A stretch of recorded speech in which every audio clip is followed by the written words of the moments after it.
নমস্কাৰ আমাৰ আজিৰ টপিক হৈছে সেট থিওৰি অসমীয়াত ক'বলৈ হ'লে সংগতি প্ৰথমে আমি ডেফিনিশ্যনটো চাই লওঁ it is a branch of mathematics wherein sets are studied তো ইয়াতে সেট বিলাক পঢ়া হয় অৰ্থাৎ সংগতিৰ বিষয়ে অধ্যয়ন কৰা হয় তাকে সেট থিওৰি বুলি কয় sets are a collection of well defined objects তো এটা যদি আমাক সেট দিয়া থাকে সংগতি এটা যদি দিয়া থাকে তাত কিছুমান well defined object থাকিব অৰ্থাৎ তাৰ যিবিলাক এলিমেন্ট থাকিব সেইবিলাক well defined হ'ব এটা ইয়াতে এটা एग्जांपल দিছে a e i o u এইবিলাকৰ এটা কমন বস্তু কি আছে ইয়াতে যে গোটেইকেইটা ভাৱেল হয় vowels in the English alphabet এনেকৈ এইটো এটা সেট আমাক দিয়া আছে n such that n belongs to capital N and 1 less than equal to n less than equal to 10 তাৰ মানে এই সেটটোত যিবিলাক এলিমেন্ট থাকিব এইবোৰ প্ৰথম কথা capital N ৰ পাৰ্ট হ'ব লাগিব capital N মানে হ'ল ন্যাচাৰাল নাম্বাৰৰ set of all natural numbers Hetuk আমি capital letter n দি বুজাম অৰ্থাৎ n equal to এনেকুৱা এটা সেট হ'ব 1 2 3 4 ডট ডট ডট ডট যিমানলৈকে আমি যাব পাৰো আৰু ইনফিনিটি লৈকে এইটো হ'ব capital N কিন্তু ইয়াতে এটা কন্ডিশন দি থৈ দিছে 1 less than equal to n less than equal to 10 গতিকে এটা আমি ইনফিনিটি লৈকে যাব না লাগে আমি 1 আৰু 10 ৰ মাজত থাকিব লাগিব আৰু ইনক্লুড কৰিব লাগিব 1 আৰু 10 কাৰণ এতে less than equal to দিয়া আছে n টো 1 ৰ সমান হ'ব বা তাতকৈ ডাঙৰ হ'ব আৰু 10 তকৈ সৰু হ'ব বা 10 ৰ সমান হ'ব গতিকে 1 ৰ পৰা 10 লৈকে 10টা এলিমেন্ট থাকিব এটো ফাৰ্স্ট 10 ন্যাচাৰাল নাম্বাৰস আৰু সেটটো আমি এনেদৰে ৰিপ্ৰেজেন্ট কৰিব পাৰিম next violet indigo blue green yellow orange red তো ইয়াতে কমন বস্তুটো হৈছে কি এই গোটেইবিলাক কালাৰ ৰামধেনুখনত পোৱা যায় তো এইবিলাক কিছুমান সেটৰ एग्जांपल সংগতিৰ কিছুমান উদাহৰণ নেক্সট কিছুমান সিম্বল আমি ইউজ কৰো সংগতিৰ বিষয়ে পঢ়া অৱস্থাত প্ৰথমতে তো n টো আহি গল ক্যাপিটাল N এইমাত্ৰ কলোৱে ইট হল set of natural numbers all numbers starting from 1 ইয়াত আমি নেগেটিভ ইন্টিজাৰ বিলাক নলও কেৱল 1 ৰ পৰা আৰম্ভ কৰি ইনফিনিটি লৈকে যিমান নাম্বাৰস আছে এইবিলাক সব হ'ব ন্যাচাৰাল নাম্বাৰস ইয়াত আমি ফ্ৰেকশন ল'ব নোৱাৰিম নেক্সট আছে z set of all integers positive and negative আৰু 0 আৰু ইফালে পজিটিভ ইন্টিজাৰ্স ইফালে নেগেটিভ ইন্টিজাৰ্স গোটেইকেইটা যদি আমি লগ লগাও যেটো সেট পাম হেতু হল set of integers আৰু তাক আমি ৰিপ্ৰেজেন্ট কৰো ক্যাপিটাল Z এৰে তাৰ পিছত আছে q set of rational numbers তো rational numbersত all numbers that can be expressed as a fraction p by q where p and q are integers and q not equal to 0 তো rational number হ'বলৈ হলে number এটা আমি p by q ফৰ্মত represent কৰিব পাৰিব লাগিব যত q not equal to 0 কাৰণ q যদি 0 হৈ যায় তেতিয়া p by 0 এটো আনডিফাইন্ড হৈ যাব আমি ডিফাইন কৰিব নোৱাৰিম সেই কাৰণে q to 0 হ'ব নোৱাৰিব তো p by q এটা যদি আমি চাও 1 নাম্বাৰটো 1 by 1 বুলি লিখিব পাৰো তো এটো p by q ফৰ্মত আহি গল আৰু q not equal to 0 তাৰ পিছত যদি আমি চাও 1 by 2 ইয়াত p equal to 1 হ'ব q equal to 2 হ'ব তো এটো আমি p by q ফৰ্মত প্ৰকাশ কৰিব পাৰিম এইবিলাক গোটেইবিলাক ৰেশনাল নাম্বাৰ হ'ব পজিটিভ হ'ব পাৰে নেগেটিভ হ'ব পাৰে কেৱল ফ্ৰেকশন হিচাপে লিখিলে আমি তলত 0 হ'ব নোৱাৰিব বাকি সকলো কেছতে এইবিলাক ৰেশনাল নাম্বাৰ হ'ব নেক্সট আইল ৰিয়েল নাম্বাৰ এটা ৰিয়েল নাম্বাৰত ৰেশনাল আৰু ইৰেশনাল গোটেইবিলাক নাম্বাৰ থাকিব এটা পাইটো হৈছে ইৰেশনাল নাম্বাৰ এইটো ৰিয়েল নাম্বাৰৰ পাৰ্ট হ'ব পাইটো একানে ৰেশনাল নহয় কাৰণ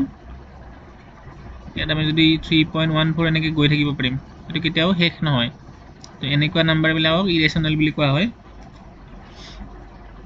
তাৰ পিছত আইল সেট অফ কমপ্লেক্স নাম্বাৰস হেতু আমি c ৰে ৰিপ্ৰেজেন্ট কৰিম complex number all numbers that can be expressed as a plus bi where a and b are real numbers and I equal to root over minus 1 তো I হৈছে root over minus 1 আমি negative নাম্বাৰৰ square root লিয়াব নোৱাৰো তো হেতু তেতিয়া i ৰে লিখো আমি এটা যদি এনেকুৱা এটা নাম্বাৰ আমি পাওঁ সাপোজ -7 ৰ স্কয়াৰ ৰুট তেতিয়া আমি এটো 7i লিখিব পাৰিম কাৰণ √(-1) টো আমি i বুলি ৰিপ্ৰেজেন্ট কৰো তো এতিয়া কমপ্লেক্স নাম্বাৰ বিলাকত দুটা পাৰ্ট থাকিব এটা হৈছে ৰিয়েল আৰু এটা হৈছে ইমাজিনাৰী ৰিয়েলত এটো নাম্বাৰ আহি গল আৰু ইমাজিনাৰী 2i এটো আহি গল তেনেদৰে আমি পাব পাৰো বিভিন্ন ধৰণৰ কমপ্লেক্স নাম্বাৰ আমি পাম নেক্সট এতিয়া যেতিয়া আমি সেট এটা লিখিম হেতু সদায় সেকেন্ড ব্র্যাকেট বা কার্লি ব্ৰ্যাকেটৰ মাজত লিখিব লাগিব এলিমেন্ট বিলাক ইয়াতে যেনে দিয়া আছে 1379 আৰু এলিমেন্ট বিলাকৰ মাজত কমা থাকিব আৰু যদি আমি কেৱল ব্র্যাকেটটো দি থৈ দিও মাজত একো এলিমেন্ট নিলিখো তেতিয়া হেইটোক আমি কম এম্পটি সেট আৰু তাৰ সিম্বলটো হৈছে phi তেনেকুৱা সেটৰ কোনো নাম্বাৰ কোনো এলিমেন্ট নাথাকে যদি আমাক কয় কোনবিলাক সেটত বা এনেকুৱা এটা সেটৰ एग्जांपल দিয়া যত কোনো এলিমেন্ট নাই তো হেতু হল ৰিক্ত সংহতি অসমীয়াত ৰিক্ত সংহতি বুলি কয় ইংৰাজীত এম্পটি সেট আৰু তাৰ সিম্বলটো হৈছে phi তাৰ পিছত এই যেটো ডট ডট ডট তিনটা ডট দিয়া হয় হেতু ৰিপ্ৰেজেন্ট কৰে কি ইফালে আমি আৰু নাম্বাৰ ইনক্ৰিজ কৰি যাই থাকিব পাৰো indicates that the set continues the pattern in the corresponding direction towards negative or positive infinity তো ইয়াতে প্যাটার্নটো হৈছে 1379 ইয়াতো এনেকে 1379 এনেকে গৈ আছে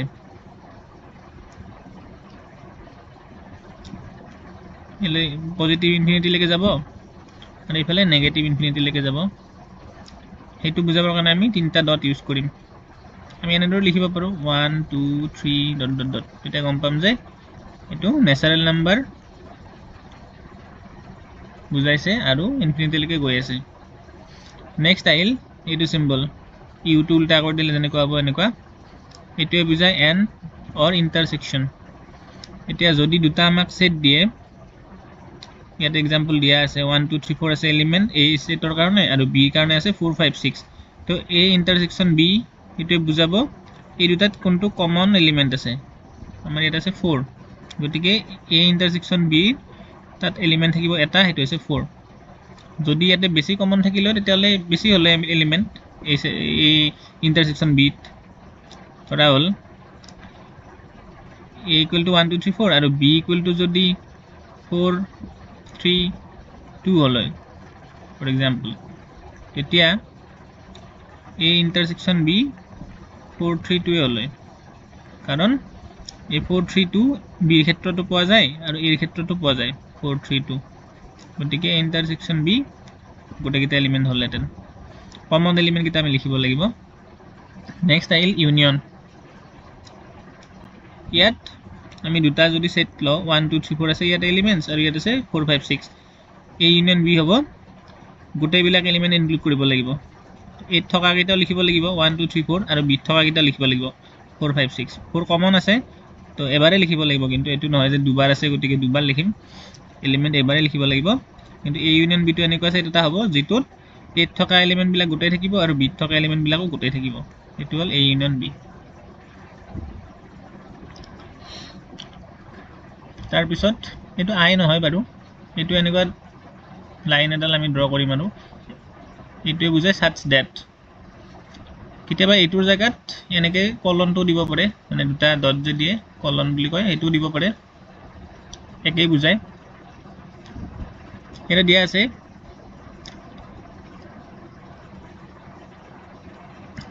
a is an element of z such that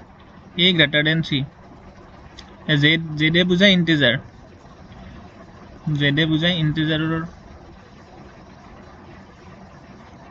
গতিকে ইয়াতে আমাক কৈছে যে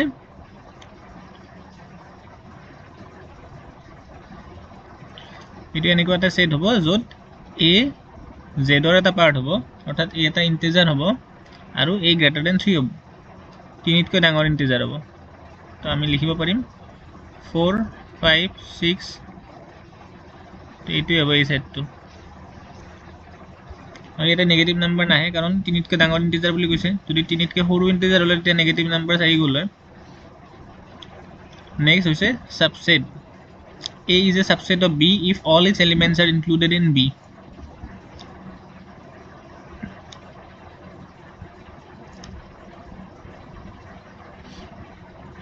এতিয়া 1 2 এইটো এটা সাবসেট হল 1 2 3 4 5 ৰ কাৰণ 1 2 3 4 5 এই সেটটো যিবিলাক এলিমেন্ট আছে তাৰে মাজৰ দুটা এলিমেন্ট এইটো সেটত আছে গতিকে এই সেটটো ইয়াৰে সাবসেট হ'ব তেনদৰে এইটো সেটটো ইয়াৰে সাবসেট হ'ব যদিও ইয়াতে আটাইবিলাক এলিমেন্টে আছে আটাইবিলাক থাকিলেও সাবসেট হ'ব আৰু এটা দুটা বা কেইটামান এলিমেন্ট থাকিলেও সাবসেট হ'ব কিন্তু যদি প্ৰপাৰ সাবসেট বুলি কয় তেতিয়া কিন্তু এইটো নহব এইটো প্ৰপাৰ সাবসেট নহয় এইটো কেৱল সাবসেট হে হ'ব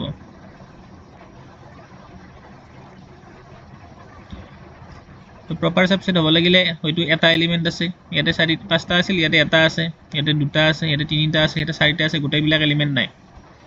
এইটো কথাও নহয় যে কেৱল পাঁচটো নাই কাৰণে সাবসেট হৈছে এনেকুৱা নহয় আমি যদি এনেকৈ এটা সেট লিখো 5 তেতিয়া সেইটো এই সেটটোৰ কাৰণে সাবসেট হ'ব কিন্তু কেৱল গোটেইবিলাক থাকিব নোৱাৰিব বা তাত নথকা এলিমেন্ট থাকিব নোৱাৰিব তেতিয়া সাবসেট হ'ব এইটো সাবসেটৰ সিম্বল হয় তাৰছত এনেকৈ যদি দিয়া থাকে এইটো হল এলিমেন্ট অফ বুজায় অৰ্থাৎ ইয়াতে দিছে x এলিমেন্ট অফ q তাৰ মানে x টো এটা ৰেশনাল নাম্বাৰ কাৰণ q ৰে আমি ৰেশনাল নাম্বাৰ বুজাও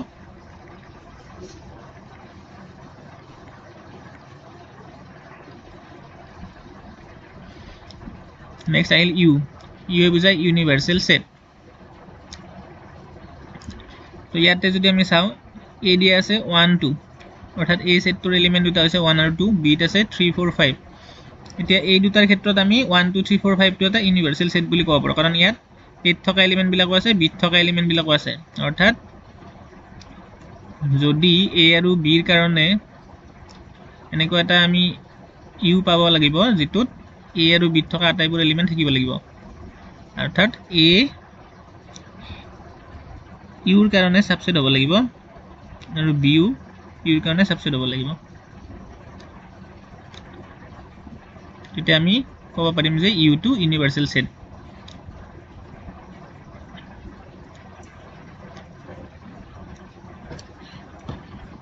নেক্সট এনেদৰে যদি দিয়া থাকে a to the power c মানে নহয় হেতু a কমপ্লিমেন্ট c বুলি কয় কিন্তু পাৱাৰৰ নিচিনাকৈ যদি ইয়াতে দিয়া থাকে অথবা a ড্যাশ দিয়া থাকে ইনভার্স তেতিয়া আমি বুজিম যে এটো all the elements not in set a অৰ্থাৎ ইয়াতে set a আছে 1 2 3 আৰু ইউনিভাৰ্সেল সেটত আছে